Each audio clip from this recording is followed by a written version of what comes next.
125,000 native-born jobs lost, 1.2 million foreign-born jobs gained. These are uncomparable statistics. There's something wrong. There's something unbalanced about all these numbers and where the country's going. Well, especially so since, as you see, and I guess you probably read one of the numbers where the illegal migrants that are coming into the country are getting the jobs. They're getting most of the jobs. And the citizens aren't getting the jobs. And the other thing that you don't know what to believe anymore, because 818,000 jobs 2 months ago was a fraud.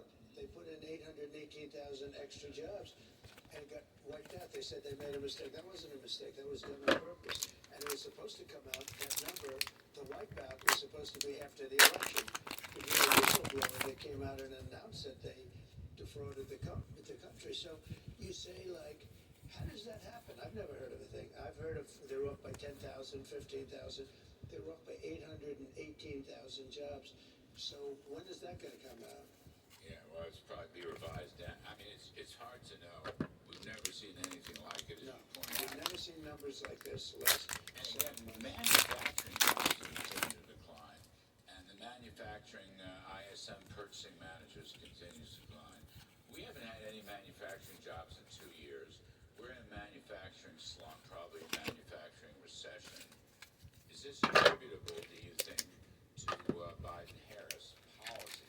Yes, it's attributable to the fact that other countries are ripping us off, including Mexico. And a lot of them, China always, but Mexico is really doing a big number on us. We have companies moving down to Mexico. They're making product, they're selling it in, and nobody's talking to them. Nobody's speaking about it. Nobody's putting tariffs on them. If you put tariffs on those companies, you wouldn't have them leaving our country. They're leaving us, going to Mexico, right across the border, building a plant and selling things back into our country. You can't let them do that. That's what tariffs are for. You put tariffs on, they won't be doing that. So, And it's like not complicated. It's really simple.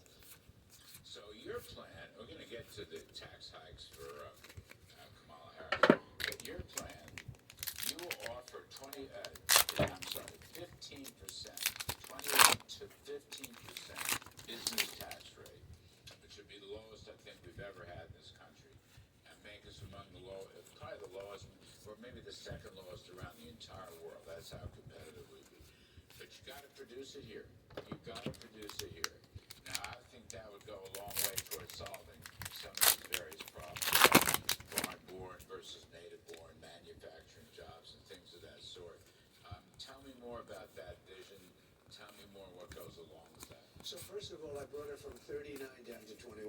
Okay, it was 39, which was way too high and not competitive, and we were doing very badly. I brought it down to 21. And interestingly, just before I get to the 15, at 21 we did much more business the following year than we did at 39. In other words, we took in more revenue with 21 than we did because it was like that was after the tax cuts. They call them the Trump tax cuts, which were phenomenal, and just about everybody admits that. Now I'm going to take it from 21 to 15, but you have to make your product here.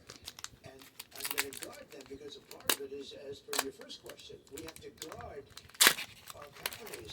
Now we're going to have low taxes, low environmental costs, low energy, because I'm going to get the energy, drill baby drill, we're getting the energy way down. We'll have the lowest energy. We're going to have low environmental costs because we're going to move it. Look, people are tied up for years with environmental. I'm going to do an expedited environmental review. Permitting. You had it once in the first term, and then they undid it. I mean, I was approving plants at levels that nobody's ever seen. We're talking about plants that normally wouldn't get done. But then if you do your product here, you go from 21 to 15. If you don't, you pay 21. 15 makes us the most competitive. There are some countries, but not like this.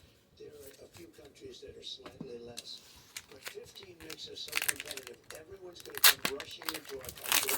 But we're going to protect them once they're here with tariffs. So that if somebody wants to make their product outside of our country and sell it in, they have to pay a tariff, a substantial tariff, depending on, all different, because it depends on the country. It depends on where they are, how they're doing.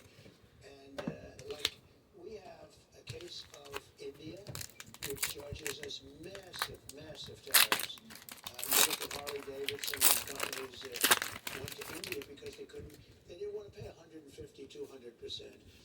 Brazil charges us a lot. China always China.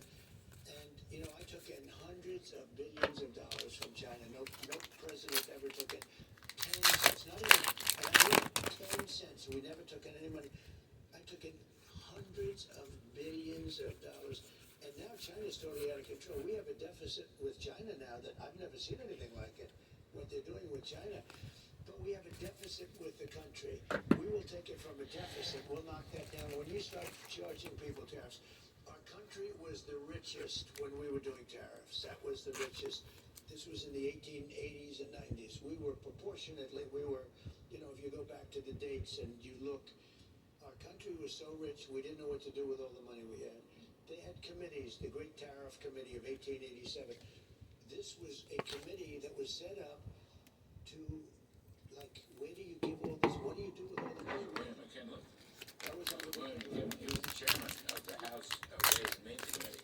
McKinley Tariff of 1890. He was a big tariff. I read the whole biography. It was 600 He pages. made money and Roosevelt spent it. So Roosevelt gets credit for being a great president. McKinley was actually a great president. He was assassinated. You know why he was assassinated? Because he was charging all these countries money, probably. Who the hell knows? But we were so rich. We had so much money we didn't. They had committees set up on what to do with all the money. Wouldn't that be nice if we had that now? But if you Now we give it away, we don't have it. If you made money on these tariffs, would you then allocate it to lower taxes? Lower taxes and paying off debt. No. How about this? And you will pay off a lot of debt. What about this idea? Let's go back to the 15% corporate rate, which will be phenomenal. I mean, you'd win the global race for capital. You'd win the global race. Money would come pouring in. Yeah. But you mentioned John Deere Company. It's a venerable, old, great American company. Yeah. But if they're going to move plants to Mexico and then try to self